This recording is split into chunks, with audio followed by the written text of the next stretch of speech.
నమస్కారం news vision కు స్వాగతం। ఈ రోజు వార్తల్లోని ముఖ్యాంశాలు।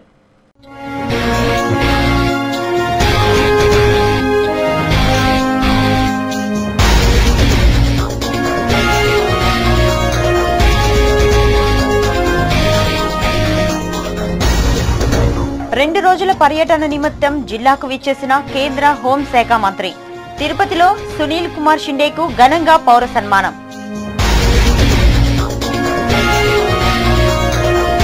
రాష్ట్రంలో పారిశ్రామిక రంగాన్ని అభివృద్ధి చేస్తాం, యువతకు ఉపాధి కల్పిస్తాం। 5 ప్రధాన నగరాల్లో 30 కోట్లతో ఇంక్యుబేటర్స్ నిర్మాణం। రేణిగుంట ఐటీ పార్క్ సందర్శనలో మంత్రి పొన్నాల।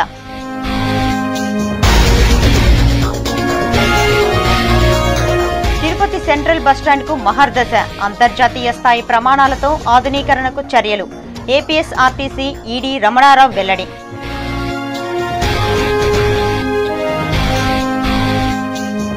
తిరుమలలో అదృశ్యమైన చిన్నారి ఆచూకీ లభ్యం।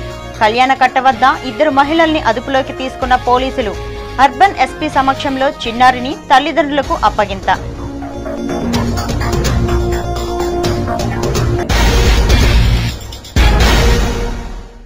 వార్తల్లోని వివరాలు।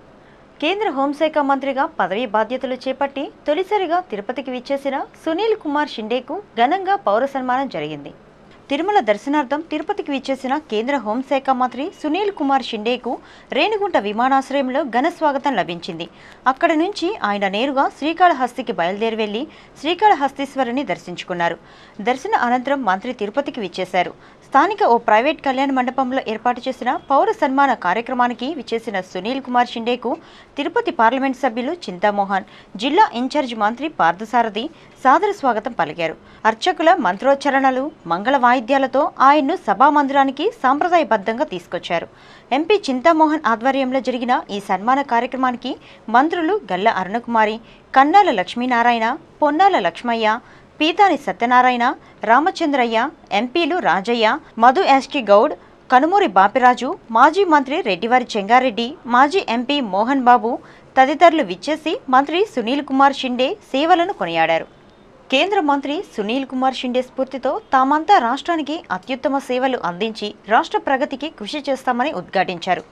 అంతకుముందు అతిథుల జ్యోతి ప్రజ్వలనతో సమావేశం ప్రారంభమైంది। అనంతరం మంత్రిని రాష్ట్ర మంత్రులు, ఎంపీలు, ఎమ్మెల్యేలు, కాంగ్రెస్ నాయకులు, కార్యకర్తలు ఘనంగా సత్కరించారు। ఈ సందర్భంగా కేంద్ర మంత్రి మాట్లాడుతూ కాంగ్రెస్ పార్టీతోనే సామాజిక న్యాయం సాధ్యమన్నారు। దేశం నిఘా నీడలో ఉందని, రక్షణ శాఖ సేవలు అభినందనీయమని కొనియాడారు। కాంగ్రెస్ పార్టీలోనే దళితులకు సముచిత న్యాయం జరిగిందన్నారు।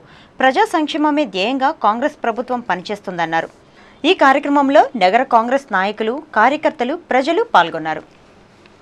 ప్రభుత్వం రాష్ట్ర భవిష్యత్తును దృష్టిలో ఉంచుకొని యువతకు అంకిత భావంతో ఉపాధి కల్పించాలనే లక్ష్యంతో పారిశ్రామిక రంగాన్ని అభివృద్ధి పరుస్తున్నట్లు రాష్ట్ర ఐటీ, కమ్యూనికేషన్ శాఖ మంత్రి పొన్నాల లక్ష్మయ్య పేర్కొన్నారు। ఔత్సాహిక పారిశ్రామికవేత్తల సమస్యలు, వారి అవసరాలను గురించి తెలుసుకోవడానికి శనివారం తిరుపతికి విచ్చేసిన ఐటీ, కమ్యూనికేషన్ శాఖ మంత్రి పొన్నాల లక్ష్మయ్యకు ఐటీ అధికారులు ఘనంగా స్వాగతం పలికి పుష్పగుచ్చాలను అందజేశారు। అనంతరం రేణిగుంట విమానాశ్రయం సమీపంలోని ఆంధ్రప్రదేశ్ ఇండస్ట్రియల్ ఇన్ఫ్రాస్ట్రక్చర్ కార్పొరేషన్ పరిధిలోని 142 ఎకరాల స్థలాన్ని మంత్రి లక్ష్మయ్య పరిశీలించారు। ఆ తర్వాత తిరుపతి పద్మావతిపురంలోని software technology park of India కార్యాలయంలో ఔత్సాహిక పారిశ్రామికవేత్తలతో, ఎన్ఆర్ఐలతో, ఐటీ అధికారులతో సమీక్షా సమావేశాన్ని నిర్వహించారు। ఐటీ రంగం అభివృద్ధి, పారిశ్రామికవేత్తల సమస్యలు, వారికి అవసరమయ్యే మౌలిక సదుపాయాలను గురించి లక్ష్మయ్య అడిగి తెలుసుకున్నారు। అనంతరం మీడియా ప్రతినిధులతో మంత్రి మాట్లాడుతూ రాష్ట్రంలోని యువతకు ఉపాధి అవకాశాలను కల్పించేందుకు పారిశ్రామిక రంగాన్ని మరింత బలోపేతం చేయడానికి ప్రభుత్వం చర్యలు చేపడుతోందని అన్నారు। ఐటీ ఇంక్యుబేటర్ హైదరాబాద్కి పరిమితం కాకుండా రాష్ట్రంలోని ద్వితీయ, తృతీయ శ్రేణి నగరాలైన తిరుపతి, కాకినాడ, వరంగల్, విశాఖపట్నంలో 30 కోట్ల రూపాయల వ్యయంతో ఐటీ ఇంక్యుబేటర్ను ఏర్పాటు చేయనున్నట్లు తెలిపారు। 3 కోట్ల రూపాయలతో తిరుపతిలో ఇంక్యుబేటర్ను నిర్మించనున్నామని, ఇందుకు సంబంధించిన పనులను మరో 2 వారాల్లో ప్రారంభించి 6 నెలల వ్యవధిలో పూర్తి చేస్తామని పేర్కొన్నారు। సాంకేతికంగా అర్హత పొందిన అభ్యర్థులకు ఇవి ఎంతో ప్రోత్సాహకరంగా ఉంటుందని తెలిపారు। సెజ్లకు అవసరాలకు మించి కేటాయించిన భూములను రద్దు చేసి అవసరం అయిన వారికి కేటాయిస్తామని అన్నారు। ఇందుకు సంబంధించిన భూ కేటాయింపుల విధి విధానాలను ప్రభుత్వం ఆమోదించడం జరిగిందని ఓ విలేకరి అడిగిన ప్రశ్నకు ఆయన సమాధానమిచ్చారు। ఈ కార్యక్రమంలో IT deputy director Pratap Reddy, Rajeshan, AP 11C ZM Krishnamurthy, ఎన్ఆర్ఐలు గిరిధర్, గిరి, శంకర్, ఐటీ అధికారులు, సిబ్బంది పాల్గొన్నారు. విమానాశ్రయం పక్కనే 72 ఎకరాలు ఐటీ పరిశ్రమల కోసం ప్రత్యేకంగా కేటాయించడం, అందులో 5 ఎకరాలు ఈ ఇంక్యుబేషన్ సెంటర్ ఏదైతే ఉందో దీనికి త్వరలోనే పునాది వేసి పనులు ప్రారంభిస్తామని తెలియజేయడానికి సంతోషిస్తున్నా. దీనివల్ల ఔత్సాహిక ఐటీ పారిశ్రామికవేత్తలు మరింత ముందుకు రావడానికి ఆస్కారం ఉంది. ప్రస్తుతం ఇక్కడ దాదాపు 30 వరకు ఐటీ పరిశ్రమలు ఉన్నాయి. వీటిని ప్రోత్సహించడంతో పాటు ఈ ప్రదేశంలో స్థలాలు కేటాయించడం కూడా చేస్తాం. అదేవిధంగా పెద్ద కంపెనీలను ప్రోత్సహించడానికి మేము కృషి చేస్తూ ఉన్నాం. త్వరలోనే ఇక్కడ మంచి వాతావరణం ఏర్పడుతుందని భావిస్తున్నాం. ప్రముఖ పుణ్యక్షేత్రమైన కాణిపాకం శ్రీ వరసిద్ధి వినాయక స్వామి ఆలయాన్ని కర్ణాటక రాష్ట్ర హైకోర్టు చీఫ్ జస్టిస్ చంద్రకళ శనివారం దర్శించుకున్నారు. శ్రీ వరసిద్ధి వినాయక స్వామి దర్శనార్థం కాణిపాకంకు విచ్చేసిన జస్టిస్ ఇంద్రకళకు ఆలయ సాంప్రదాయం ప్రకారం కార్యనిర్వహణాధికారి పూర్ణచంద్రరావు, ప్రధాన అర్చకులు పూర్ణకుంభ ఏర్పాటు చేసి స్వామివారి దర్శన ఏర్పాట్లు చేశారు. అనంతరం ఆలయ మూషిక మండపంలో స్వామివారి ప్రసాదాలు, చిత్రపటాలు అందజేశారు. ఈ సందర్భంగా జస్టిస్ మీనాకుమారి స్వామివారు దినదిన ప్రవర్ధమానం చెందుతున్నందున స్వామివారికి వినియోగించే వెండి కవచాలను ఆసక్తిగా పరిశీలించి స్వామివారి మహిమను అడిగి తెలుసుకున్నారు. ఇదిలా ఉండగా శనివారం కాణిపాక ఆలయం భక్తుల రద్దీతో కిటకిటలాడింది. దీంతో స్వామివారి దర్శనానికి సుమారు 2 గంటల సమయం పట్టింది. తిరుమలలో శుక్రవారం రాత్రి అదృశ్యమైన 11 నెలల చిన్నారి వెంకట యశ్వంత్ ఆచూకీని శనివారం కనుగొన్నారు.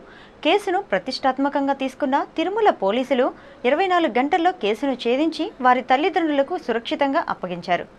వివరాల్లోకెళ్తే నెల్లూరు జిల్లాకు చెందిన శ్రీనివాసరావు కుటుంబ సభ్యులు శ్రీవారి దర్శనార్థం గురువారం తిరుమలకు విచ్చేశారు.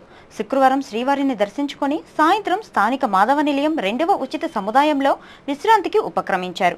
అయితే రాత్రి 11 గంటల సమయంలో వెంకట యశ్వంత్ కనిపించకపోవడంతో ఆందోళన చెంది పోలీసులకు ఫిర్యాదు చేశారు.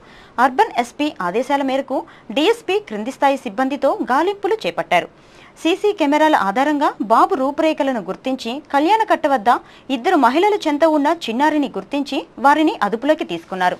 ఎస్పీ సమక్షంలో చిన్నారిని వారి తల్లిదండ్రులకు అప్పగించగా పట్టుబడ్డ ఆ 2 మహిళలను పూర్తి స్థాయిలో విచారిస్తున్నారు. కిడ్నాప్కు గురైన తన బిడ్డను సురక్షితంగా అప్పజెప్పడంతో ఆ తల్లి పోలీసులకు కృతజ్ఞతలు తెలిపారు.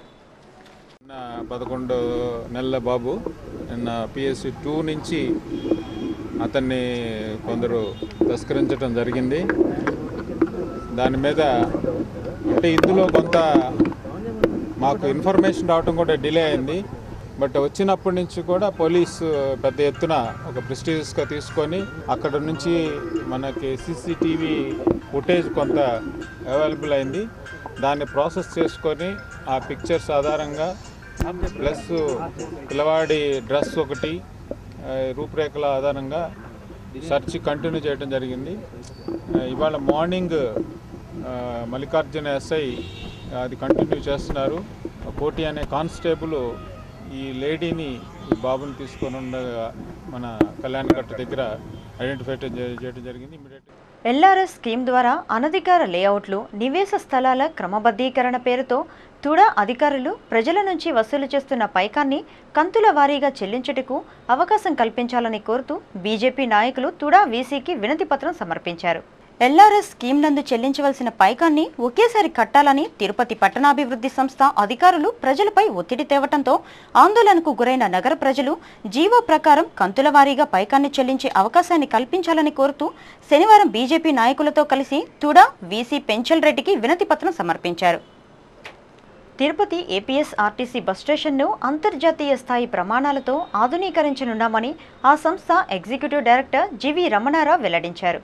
ఆంధ్రప్రదేశ్ రాష్ట్ర రోడ్డు రవాణా సంస్థ రాష్ట్రంలోని 5 బస్ స్టేషన్లు అంతర్జాతీయ స్థాయి ప్రమాణాలతో ఆధునీకరించనుంది.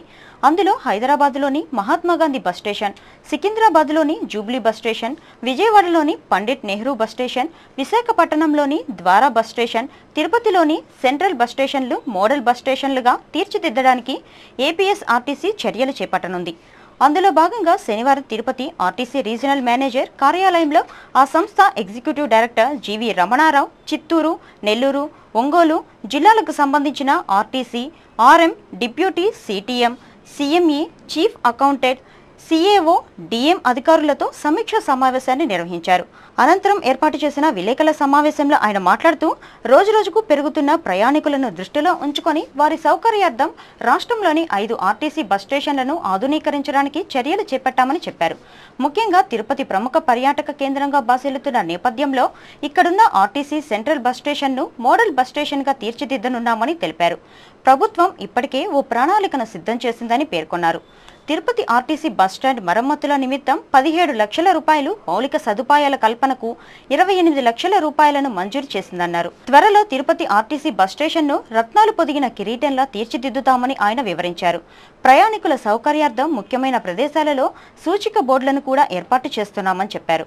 ప్రభుత్వం మంజూరు చేసిన నిధులతో బస్టాండ్ను పట్టిపీడిస్తున్న నీటి సమస్యను సత్వరం పరిష్కరిస్తామని రమణారావు తెలిపారు. ఈ విలేకరుల సమావేశంలో ఆర్టీసీ ఆర్ఎం నాగశివుడు, అధికారులు సూర్యచంద్రరావు, చెంగల్రెడ్డి పాల్గొన్నారు. మన బయట ఎక్స్టర్నల్ కలర్ వేయడము ఇవన్నీ కూడా ఇమీడియట్గా చేయాల్సిన అవసరం లేదు. ఒక కొత్త అందచందాలను సంతరించుకునే విధంగా దీన్ని చేయాలని చెప్పి అన్న దాని మీద ఈ రెండింటికి కలిపి మొత్తం 17 లక్షలు మనం మంజూరు చేయడం జరిగిందండి. ఈ స్ట్రక్చరల్ రిపేర్స్, ముఖ్యంగా కొంత రిపేర్స్ అనేది అవసరం ఉన్నాయి. దానికి అనుగుణంగా 17 లక్షలు అనేది మంజూరు చేయడం జరిగింది వాళ్ళకి. ఇప్పుడు మొన్న ఎండి గారు చూసిన తర్వాత ఇప్పుడు నేను దీన్ని చూసిన తర్వాత కొన్ని వసతులు సత్వరంగా కలిగించాల్సి ఉంటుంది. డ్రైనేజ్ సిస్టమ్ చాలా అస్తవ్యస్తంగా ఉంది. డ్రైనేజ్ వ్యవస్థను పూర్తిగా దీన్ని మొత్తం మెరుగుపరచాలి, చాలా మంచి స్థాయికి తీసుకురావాలని చెప్పన్నది ఒకటి. రాజీవ్నగర్ గ్రామ పంచాయతీ అభివృద్ధి కోసం ప్రభుత్వం ప్రకటించిన నిధులను సత్వరమే విడుదల చేసి అభివృద్ధి కార్యక్రమాలను చేపట్టాలని తిరుపతి శాసనసభ్యులు భూమన కరుణాకర్ రెడ్డి డిమాండ్ చేశారు. ప్రజాబాట కార్యక్రమంలో భాగంగా ఎమ్మెల్యే కరుణాకర్ రెడ్డి శనివారం స్థానిక రాజీవ్నగర్ గ్రామ పంచాయతీలో పర్యటించారు.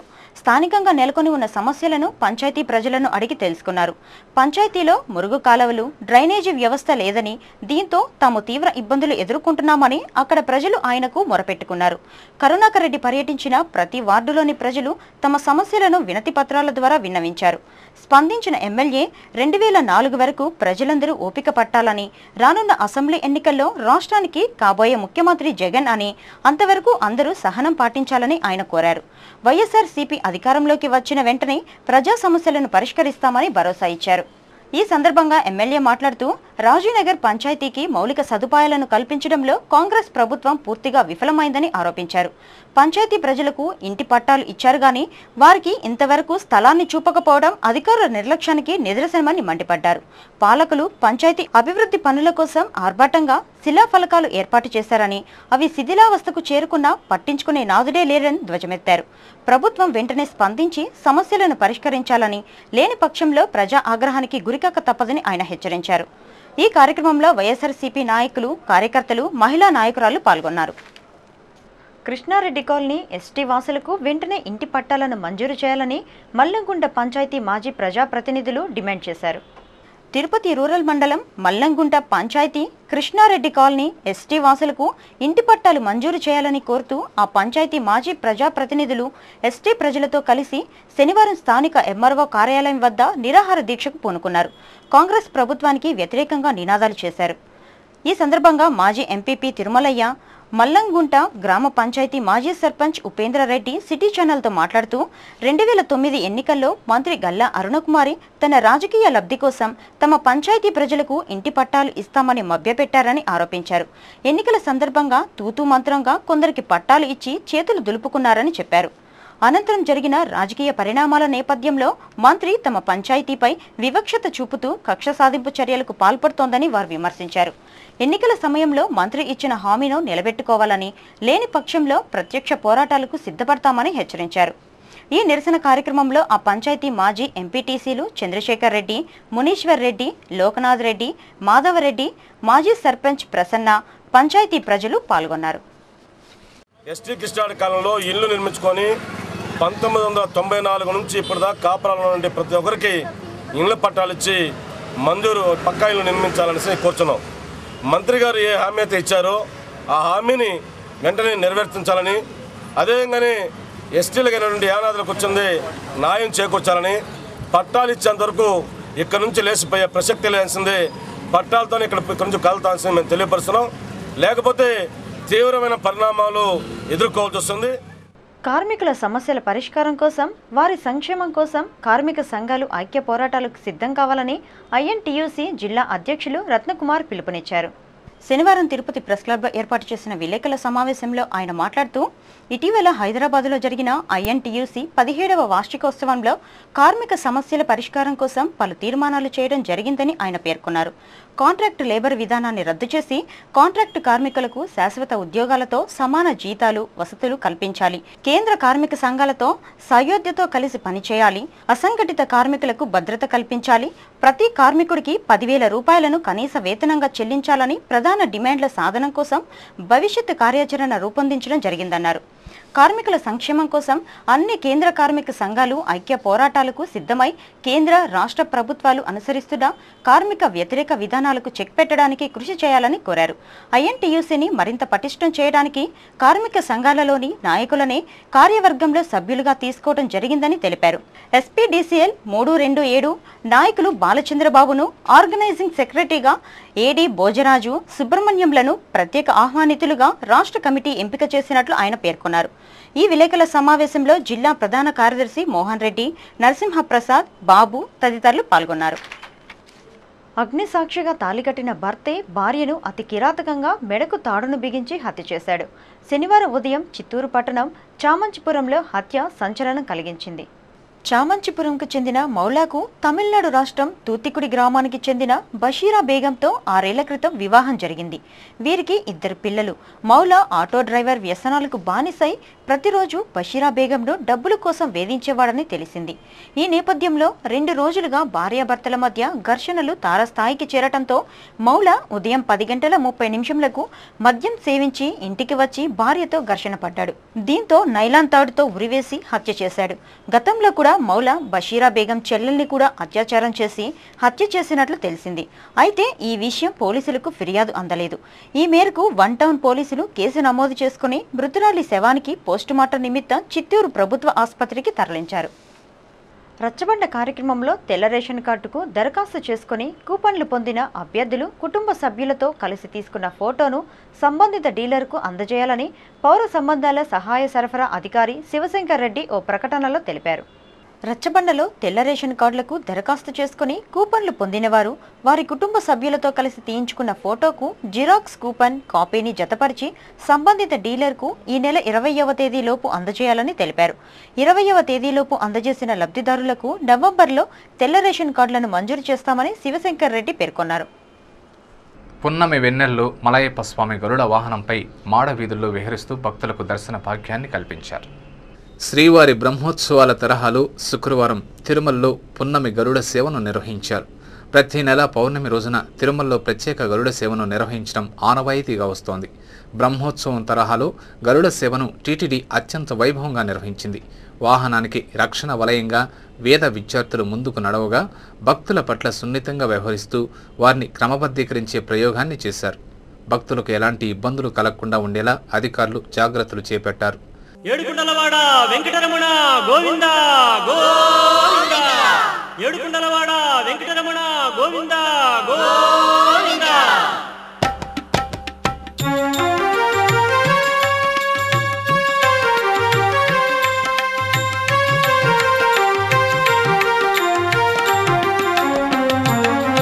శ్రీనివాస గోవింద, శ్రీ వెంకటేశ గోవింద, భక్తవత్సల గోవింద, భాగవత ప్రియ గోవింద గోవింద, హరి గోవింద, వెంకటరమణ గోవింద. టీటీడీ ఉన్నతాధికారులు గరుడ సేవను క్షుణ్ణంగా పరిశీలించారు. ఈ గరుడ సేవలో పుదుచ్చేరి గవర్నర్ ఇక్బాల్ సింగ్, రాష్ట్ర Hindi academy chairman Yarlagadda Lakshmi Prasad, TTD board chairman Kanumuri Bapiraju, EO LV Subrahmanyam, JEO Srinivasa Raju పాల్గొన్నారు. ఈ నెల 18 నుండి 26వ తేదీ వరకు జరిగే శ్రీవారి వార్షిక బ్రహ్మోత్సవాలకు సంబంధించిన బ్రోచర్ను వారు ఆవిష్కరించారు. ఈ సందర్భంగా టీటీడీ ఈవో ఎల్వి సుబ్రహ్మణ్యం మాట్లాడుతూ, ఈ ఏడు 2 బ్రహ్మోత్సవాలను పురస్కరించుకుని లోటుపాట్లను గుర్తించడానికి పౌర్ణమి గరుడ సేవ రోజున ప్రయోగాత్మకంగా ఉత్సవాన్ని నిర్వహించామన్నారు.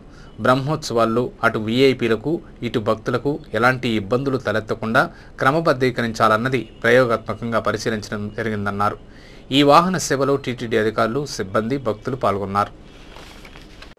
భక్తులకు ఏర్పాటు చేస్తున్న ప్రత్యేక తరగతులు ఇవన్నీ పర్యవేక్షణ చేయడానికి వీలుగా పౌర్ణమి గరుడోత్సవాన్ని యథావిధిగా గత సంవత్సరంలో చేసినట్టుగానే చూస్తున్నాము. కార్యక్రమంలో మనకి చైర్మన్ గారితో పాటు మా ఉద్యోగస్తులందరం కూడా ఎక్కడికక్కడ చూస్తూ ప్రత్యేకంగా హారతులు ఇచ్చే వారందరికీ ఏర్పాట్లు ఏ రకంగా జరుగుతున్నాయి, తోపులాట లేకుండా హారతులు ఎలా జరుగుతాయి, ఇవి ఒకటి చూస్తున్నాం.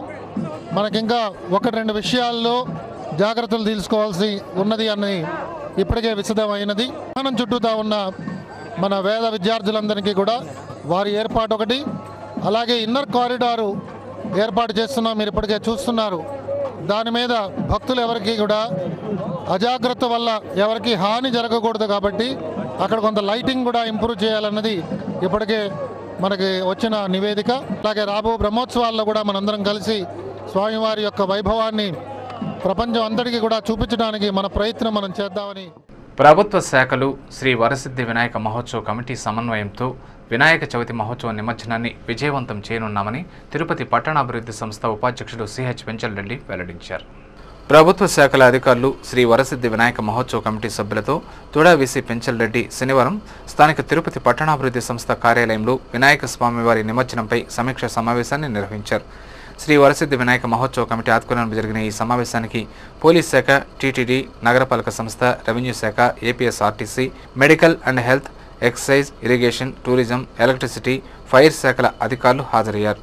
వినాయక చవితి సందర్భంగా సాంప్రదాయబద్ధంగా నిర్వహించే వినాయక స్వామివారి నిమజ్జన మహోత్సవ కార్యక్రమాన్ని విజయవంతం చేయడానికి తమ వంతు సహకారాన్ని అందిస్తామని మహోత్సవ కమిటీకి హామీ ఇచ్చారు.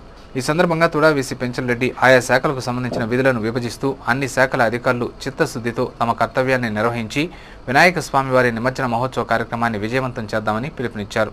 సమావేశం అనంతరం ఆయన మీడియాతో మాట్లాడుతూ నగర ప్రజలు మట్టితో తయారు చేసిన విగ్రహాలను ఉపయోగించి పర్యావరణాన్ని పరిరక్షించుకుందామని సూచించారు. ప్లాస్టర్ ఆఫ్ ప్యారిస్తో తయారు చేసిన విగ్రహాలను ఉపయోగించకుండా ప్రకృతిని పరిరక్షించుకుందామని కోరారు. శ్రీ వరసిద్ధి వినాయక మహోత్సవ కమిటీ ఆధ్వర్యంలో వినాయకుని మట్టి విగ్రహాలను ఉచితంగా పంపిణీ చేయనున్నామని తెలిపారు. నగర ప్రజలు ఈ అవకాశాన్ని సద్వినియోగం చేసుకుని తిరుపతి ప్రతిష్టతను ఇనుమటింపజేయాలని సూచించారు. ప్రభుత్వ శాఖల సమన్వయంతో నిమజ్జన మహోత్సవ కార్యక్రమాన్ని విజయవంతం చేయనున్నామని, ఇందుకు ప్రజలు సహకరించాలని పెంచల్ రెడ్డి కోరారు. ఈ సమావేశంలో ఆర్డీఓ రామచంద్రారెడ్డి, వినాయక మహోత్సవ కమిటీ సభ్యులు సామంచి శ్రీనివాస్, భానుప్రకాష్ రెడ్డి, మంగాటి గోపాల్ రెడ్డి, నవీన్ కుమార్ రెడ్డి, నీలం బాలాజీ, ప్రభుత్వ అధికారులు పాల్గొన్నారు. 19వ వినాయక చవితి ఉంది. గత సంవత్సరం 3వ రోజు నిమజ్జనం చేసేవాడు విగ్రహాలని. ఈ సంవత్సరం 23వ తారీఖు 5వ రోజున చేయాలని కమిటీ నిర్ణయించారు. దానికి తగిన ఏర్పాట్లన్నీ కూడా వినాయక సాగర్ దగ్గర దారిలో అన్నీ కూడా చేసేదానికి అన్ని డిపార్ట్మెంట్లు మరియు ప్రత్యేకించి కమిటీ సభ్యులతో మనం చర్చించడం జరిగింది. దీంట్లో ముఖ్యంగా మున్సిపల్ కార్పొరేషన్ వారు, టీటీడీ, తుడా, అలాగే ఆర్ఎండ్బి, ఎలక్ట్రిసిటీ మరియు మెడికల్ అండ్ హెల్త్, ఎలక్ట్రిసిటీ అన్ని డిపార్ట్మెంట్లు కూడా ఒక కోఆర్డినేషన్తో వ్యవహరించి ఆర్డీఓ గారు కూడా అందరూ కూడా కలిసి లా అండ్ ఆర్డర్, పోలీసులు అందరితో సహకరించి ఎలాంటి అవాంఛనీయ సంఘటన జరగకుండా నిమజ్జనం 350 విగ్రహాల పైగా గతంలో పెద్ద విగ్రహాలు వచ్చాయి. ఇందిరా మైదానంలో 17, 18, 19 తారీఖుల్లో 10 విగ్రహాలు తయారు చేసి 10,000 పైగా ఉచితంగా ఇచ్చేదానికి వాళ్ళు చర్యలు తీసుకుంటున్నారు. వికలాంగులను భిక్షగాళ్లుగా చూస్తున్న రాజకీయ పార్టీలకు కనువిప్పు కలిగించి వికలాంగుల సత్తా చాటడానికి 1,00,000 మందితో దండయాత్ర మహాధర్నాను నిర్వహిస్తున్నామని జయప్రదం చేయాలని వైఎస్ఆర్ ఆశయ సాధన పోరాట సమితి రాష్ట్ర అధ్యక్షుడు షరీఫ్ కోరారు. శనివారం తిరుపతి ప్రెస్ క్లబ్లో ఏర్పాటు చేసిన విలేకరుల సమావేశంలో ఆయన మాట్లాడుతూ సమాజంలో అన్ని రంగాల్లో అన్ని విధాల అణగారిన వర్గం వికలాంగులని, అయితే వారి సమస్యలను పరిష్కరించి వారికి సమకూర్చవలసిన మౌలిక సదుపాయాల కల్పనలో రాష్ట్ర ప్రభుత్వం పూర్తిగా విఫలమైందని ఆరోపించారు. దివంగత నేత డాక్టర్ వైఎస్ రాజశేఖర రెడ్డి వికలాంగుల సంక్షేమం కోసం ప్రత్యేక దృష్టి సారించి 500 నుంచి 700 రూపాయల వరకు పెన్షన్లు మంజూరు చేయడం జరిగిందని, అయితే ప్రస్తుత కాంగ్రెస్ ప్రభుత్వం ఆ పథకాన్ని నీరుగారుస్తోందని ఆరోపించారు. పెన్షన్లు ఏరువేత పేరుతో లక్షలాది మంది వికలాంగులకు పెన్షన్లు అందకుండా నిర్లక్ష్యం చేస్తున్నారని ఆవేదన వ్యక్తం చేశారు. అందుకే అణగారిన వికలాంగుల హక్కులు, ప్రయోజనాలను కాపాడుకునేందుకు నవంబర్ 29వ తారీఖున హైదరాబాద్ నిజాం కాలేజీ మైదానంలో 1,00,000 మందితో దండయాత్ర పేరుతో వికలాంగుల మహాధర్నాను చేపట్టనున్నామని, ప్రజా సంఘాలు పార్టీలకు అతీతంగా మద్దతు ప్రకటించి జయప్రదం చేయాలని కోరారు. అనంతరం వైఎస్ఆర్ వికలాంగుల సమితి రాష్ట్ర అధ్యక్షుడు నరసింహులు మాట్లాడుతూ తమకు తాముగా వికలాంగులు తమ సమస్యలను పరిష్కరించుకోవాలంటే ప్రతి రాజకీయ పార్టీ వికలాంగుల కోసం ఓ విభాగాన్ని ఏర్పాటు చేయించాలని, తద్వారా తమ సత్తా చాటుకోవడానికి వీలుంటుందని ఆయన అభిప్రాయపడ్డారు. ఉద్యోగులు ఖాతాదారుల బీమా పైన చూపే శ్రద్ధ సెటిల్మెంట్లో చూపితే పాలసీదారుల్లో నమ్మకం పెరిగి సంస్థ మరింత పురోభివృద్ధి సాధిస్తుందని నెల్లూరు డివిజన్ పాలసీ హోల్డర్ల కౌన్సిల్ మెంబర్ కెఎస్ వాసు పేర్కొన్నారు. ఇన్సూరెన్స్ వీక్ సెలబ్రేషన్స్ సందర్భంగా ఎల్ఐసి డేస్ను శనివారం తిరుపతి నరసింహతీర్థం రోడ్డులోని ఎల్ఐసి కార్యాలయంలో ఘనంగా నిర్వహించారు. ఈ కార్యక్రమానికి ముఖ్య అతిథిగా Nellore division policy holders council member K S Vasu హాజరై జ్యోతి ప్రజ్వలన చేసి వారోత్సవాలను ప్రారంభించారు. ఈ సందర్భంగా వాసు మాట్లాడుతూ ఉద్యోగుల నిబద్ధత, క్రమశిక్షణ పాలసీదారుల్లో నమ్మకాన్ని పెంచుతుందని, తద్వారా సంస్థ పురోభివృద్ధిని సాధిస్తుందని తెలిపారు.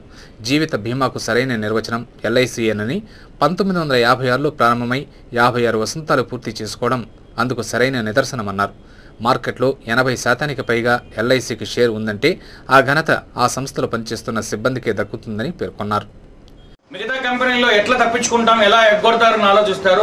మా కంపెనీ పాలసీ, మా కంపెనీలో ప్రతి ఎంప్లాయీ ఆలోచన ఎలా ఉంటుంది అంటే, ఇంటికి వెళ్ళి డబ్బు ఇవ్వాలి, ₹1,00,000 ఇవ్వాలంటే వాడిని ఎట్లన్నా పట్టి ఇవ్వాలి అన్న ఒక సంస్కృతి ఎల్ఐసి కల్చర్లో ఉంది. మా అందరిలో నరాల్లో రక్తంలో ఉంది అంటే చాలా గొప్పగా ఫీల్ అవుతున్నానండి. ఇన్ని లక్షల కోట్లు మీరు హ్యాండిల్ చేస్తున్నా ఎక్కడ కూడా 56 సంవత్సరాలు అయింది. ఇంత పెద్ద ఆర్గనైజేషన్, ఇన్ని లక్షల కోట్లు, ఇంత మ్యాన్ పవర్ హ్యాండిల్ చేస్తున్నా కూడా ఈ రోజుకి కూడా ఎల్ఐసిలో ఒక్క స్కామ్ లేదు. ఎల్ఐసిలో ఒక్క లంచము, ఎక్కడ కూడా లంచం తీసుకున్నారన్న మాట అయితే ఎక్కడా లేదు.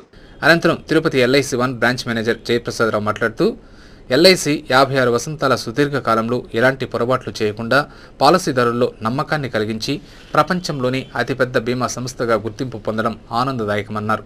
ప్రపంచం మొత్తం మీద ఎల్ఐసిలో 30 కోట్ల మంది పాలసీదారులు ఉన్నారని, క్లెయిమ్ సెటిల్మెంట్లో తమ సంస్థ అగ్రగామిగా ఉందన్నారు. కస్టమర్లకు సేవలు అందించడంలో సిబ్బంది సుశిక్షులై పనిచేస్తున్నారని, ఆర్థిక లావాదేవీలే కాకుండా పీపుల్ మనీ, పీపుల్స్ వెల్ఫేర్ అనే నినాదంతో పనిచేస్తూ ఆర్థికంగా జాతికి అంకితమవుతున్నారని తెలిపారు. ఈ కార్యక్రమంలో top agent Siddaiah Naidu, Mallikarjuna, senior ఉద్యోగి శ్రీనివాస్, యుగంధర్, డెవలప్మెంట్ ఆఫీసర్లు, ఏజెంట్లు, ఉద్యోగులు పాల్గొన్నారు. ఈ 56వ సంవత్సరం వ్యవస్థాపక దినోత్సవం సందర్భంగా మనందరం కూడా అంటే జాతికి మనం మళ్ళీ ఇంకొకసారి ఆర్థిక రంగ సంస్థ మనము not only financial organisation, so our motive is peoples money for peoples welfare. So ఈ మిగతా ఆర్గనైజేషన్ అనేది ఓన్లీ ఫైనాన్షియల్ ఆర్గనైజేషన్లో వాళ్ళ ఆర్థిక లావాదేవీలు మాత్రమే జరుపుతారు. బట్ ఎల్ఐసి మన యొక్క మోటివ్ ఏంటంటే peoples money for peoples welfare అన్నటువంటి మోటివ్తో మేము పనిచేస్తున్నాము. ఖచ్చితంగా ఈ 56వ వ్యవస్థాపక దినోత్సవం రోజున మరలా మేమందరం కూడా మా యొక్క ఆర్థిక పరంగా జాతికి కూడా మేమందరం కూడా అంకితం అవుతామని చెప్పి ఈ సభాముఖంగా మేమందరం కూడా ఒక ప్రతిజ్ఞ చేస్తున్నాం. రాష్ట్రంలో నెలకొన్న విద్యుత్ సంక్షోభాన్ని రాజకీయం చేయాలని రాష్ట్ర వ్యాప్త బంద్ను చేపట్టిన వైఎస్ఆర్ కాంగ్రెస్ పార్టీ ఎత్తుగడ చిత్తయిందని, బంద్ అట్టర్ ఫ్లాప్ అయిందని పీసీసీ సంయుక్త కార్యదర్శి నవీన్ కుమార్ రెడ్డి ఎద్దేవా చేశారు. శనివారం తిరుపతి ప్రెస్ క్లబ్లో ఏర్పాటు చేసిన విలేకరుల సమావేశంలో ఆయన మాట్లాడుతూ విద్యుత్ ఉత్పత్తి కన్నా వినియోగం పెరగడం, దానికి తోడు ప్రకృతి వైపరీత్యాల కారణంగా రాష్ట్రంలో విద్యుత్ సంక్షోభం నెలకొందని అన్నారు. అయితే ప్రతిపక్ష పార్టీలు వైఎస్ఆర్ కాంగ్రెస్, తెలుగుదేశం పార్టీలు తమ పార్టీల ఉనికిని కాపాడుకోవడం కోసం విద్యుత్ సంక్షోభాన్ని అడ్డుపెట్టుకుని ప్రభుత్వంపై బురద జల్లే ప్రయత్నం చేస్తున్నారని ఆరోపించారు. వారు ఎన్ని రాజకీయ ఎత్తుగడలు వేసినా ప్రజలు నమ్మే పరిస్థితులు లేరన్నారు. అందుకు వైఎస్ఆర్ కాంగ్రెస్ పార్టీ ఆర్భాటంగా చేపట్టి విఫలమైన రాష్ట్ర బందే నిదర్శనమని అన్నారు. రాష్ట్ర వ్యాప్తంగా రోజుకు 270 మిలియన్ యూనిట్లు విద్యుత్ అవసరం కాగా 205 మిలియన్ యూనిట్లను సరఫరా చేయడం వల్ల కొంత ఇబ్బందులు తలెత్తాయని, అయితే కేంద్ర సర్కార్ ప్రత్యామ్నాయ చర్చల్లో నిమగ్నమై ప్రత్యేక చర్యలు చేపడుతోందని అన్నారు. ప్రకృతి వైపరీత్యాల వల్ల సంభవించిన సంక్షోభాన్ని రాజకీయం చేయడం సరైంది కాదని, ఇకనైనా ప్రతిపక్షాలు తమ వైఖరిని మార్చుకోవాలని హితవు పలికారు. అంతకుముందు వైఎస్ఆర్ కాంగ్రెస్ పార్టీ బంద్ను వ్యతిరేకిస్తూ ప్లకార్డులను ప్రదర్శించి తమ నిరసన తెలిపారు. ఈ విలేకరుల సమావేశంలో కాంగ్రెస్ నేతలు డిఎంసీ భాస్కర్, విజయభాస్కర్ రెడ్డి, ఉమాపతి రెడ్డి, హరి గణేష్, వెంకటేష్ రెడ్డి తదితరులు పాల్గొన్నారు.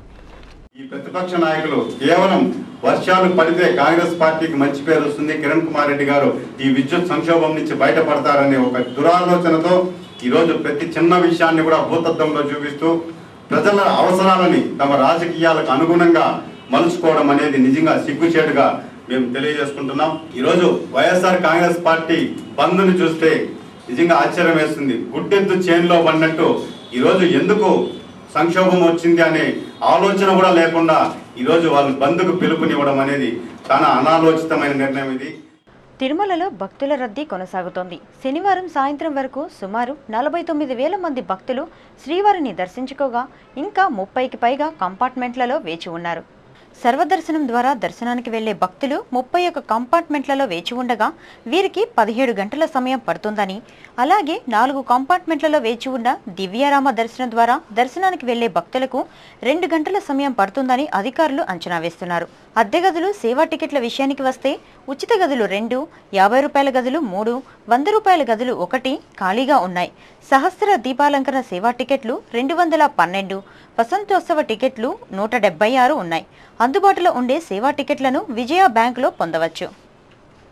Tirupati gold and jewellery merchant association సమాచారం మేరకు ఆదివారం లోకల్ మార్కెట్లో బంగారం, వెండి ధరలు ఇలా ఉంటాయి. 22 క్యారెట్ల 1 గ్రామ్ బంగారం 2,952 రూపాయలు. 24 క్యారెట్ల అపరంజి బంగారం 10 గ్రాముల ధర 31,575 రూపాయలుగా ఉంటుంది. వెండి 1 కిలో ధర 60,975 రూపాయలు కాగా 1 గ్రామ్ రిటైల్ ధర 65 రూపాయల 20 పైసలుగా ఉంటుంది. వార్తలు ముగించే ముందు ముఖ్యాంశాలు మరోసారి.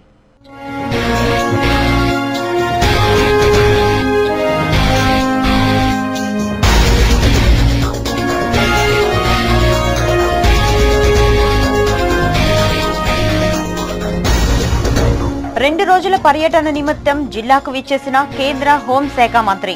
తిరుపతిలో సునీల్ కుమార్ షిండేకు ఘనంగా పౌర సన్మానం.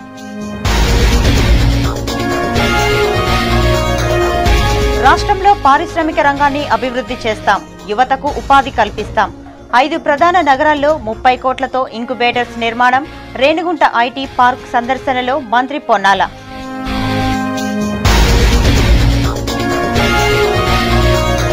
తిరుపతి సెంట్రల్ బస్టాండ్కు మహర్దశ. అంతర్జాతీయ స్థాయి ప్రమాణాలతో ఆధునీకరణకు చర్యలు.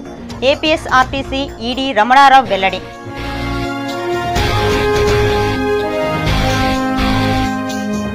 తిరుమలలో అదృశ్యమైన చిన్నారి ఆచూకీ లభ్యం.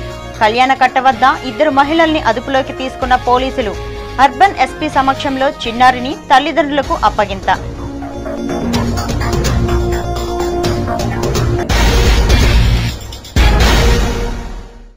ఈ వార్తలు ఇంతటితో సమాప్తం. సమగ్ర సమాచారంతో న్యూస్ విజన్లో మళ్ళీ కలుసుకుందాం. అంతవరకు సెలవు. నమస్కారం.